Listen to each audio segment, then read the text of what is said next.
முதலமைச்சராக தலைமையேற்று வழிநடத்த உள்ள அண்ணன் எடப்பாடி பழனிசாமி அவர்களின் ஆளுமை மற்றும் அவர் ஏற்கனவே தமிழ்நாட்டுக்கு செய்த நலத்திட்டங்களை மக்களுக்கு எடுத்துரைக்கவும் கூட்டணி கட்சியின் சாராம்சத்தை மக்கள் முன்னே கொண்டு செல்லவும் இந்த தெருமுனை கூட்டமானது நடைபெற்றுக் கொண்டிருக்கிறது. எல்லாரும் சொல்லுவாங்க திமுக வந்து இப்ப 5000 ரூபாய் பெண்களுக்கு கொடுத்துட்டாங்கன்னு. அந்த 5000 ரூபாய் கொடுத்த பெண்கள்கிட்ட போய் கேட்டா சொல்றாங்க தேவையான பெண்கள் யாரும் அவங்களுக்கு ஃபர்ஸ்ட் கிடைக்கல. அது முதல் விஷயம். ஆனா 5000 ரூபாய் கொடுத்ததுக்கு 2 நாள் முன்னாடி நான் ஒரு காணொலி பார்த்தேன். ஒரு அம்மாக்கு 5000 ரூபாய் கொடுத்துட்டாங்க. முதல்ல ஒருத்தர் வராரு இபி கார்டு கணக்கு எடுக்கிறதுக்கு. அவருக்கு ஒரு 2000 ரூபாய் அந்த அம்மா எடுத்து கையில இருந்து காசு எடுத்து கொடுத்துட்டாங்க. அடுத்து ஒருத்தர் வராரு வீட்டு வரி வாங்கணும் அப்படின்னு சொல்லிட்டு அவருக்கு அந்த அம்மாக்கு மீதி இருக்க காசுல ஒரு 1500 ரூபாய் எடுத்து கையில கொடுக்குறாங்க. அடுத்து ஒருத்தர் வராரு தண்ணி வரி கட்டணும்னு அவருக்கு ஒரு 1500 ரூபாய் கையில கொடுத்துட்டு 5000 ரூபாய் கொடுத்த காசை நீங்களே வாங்கிட்டீங்க எனக்கு இதுக்கு எதுக்கு 5000 ரூபான்னு கேட்குறாங்க. இன்னைக்கு தமிழக மக்களோட நிலைமை இதுதான். நான் இதை தரேன் அதை தரேன் அப்பாவும் பையனும் மாறி மாறி போட்டி போட்டு என்ன பண்றாங்க அவங்களை விளம்பரப்படுத்திக்கிறதுக்காகவே இன்னைக்கு சோசியல் மீடியாவை அதிக அளவில் பிரபலப்படுத்தி பொய்யான பிரச்சாரங்களை பொய்யான ஒரு அறிவிக்கைகளை மக்கள் முன்னாடி கொண்டு போய் நிறுத்துறாங்க. ஆனா இன்னைக்கு தமிழகத்தில் இருக்கக்கூடிய அதால பாதிக்கப்படக்கூடிய பெண்களையும் மக்களையும் போய் கேட்டா இந்த அரசாங்கத்தை மிக கேவலமா பேசிட்டு இருக்காங்க. அதுதான் உண்மை. இன்னைக்கு தமிழகத்துல பெண்களுக்கு பாதுகாப்பு இல்லைங்க. கர்ப்பிணி பெண்ணை அடிச்சு இன்னைக்கு கூட்டிட்டு போறாங்க.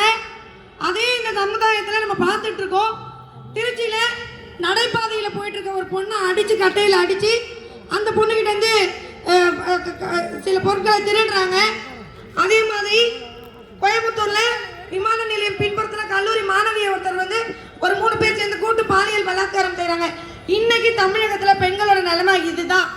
நம்ம பயந்து ஸ்கூலுக்கு அனுப்பின காலம் போய் இன்னைக்கு ஆண் பிள்ளைகளையும் நம்ம பயந்து ஸ்கூலுக்கு அனுப்ப வேண்டிய சூழல் தான் வருது. இன்னைக்கு கஞ்சா புழக்கம் அதிகமாக இருக்கு.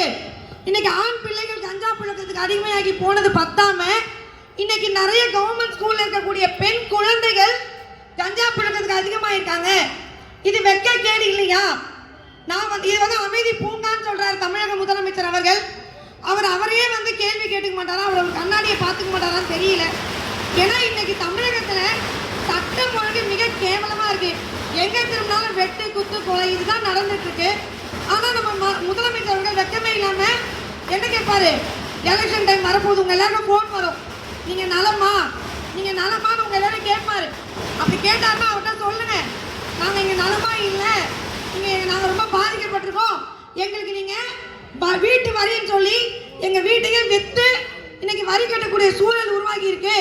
அப்படிப்பட்ட ஒரு கேவலமான ஒரு அரசை தான் நீங்க எங்களுக்கு இந்த 4.5 ஆண்டு காலம் கொடுத்துருக்கீங்க, இனி எங்களுக்கு வேண்டாம் அப்படின்னு அருமை அக்கா வளர்மதி அவர்கள் வந்து இன்னைக்கு போன வாரம் ஒரு கூட்டத்தில் சொன்னாங்க.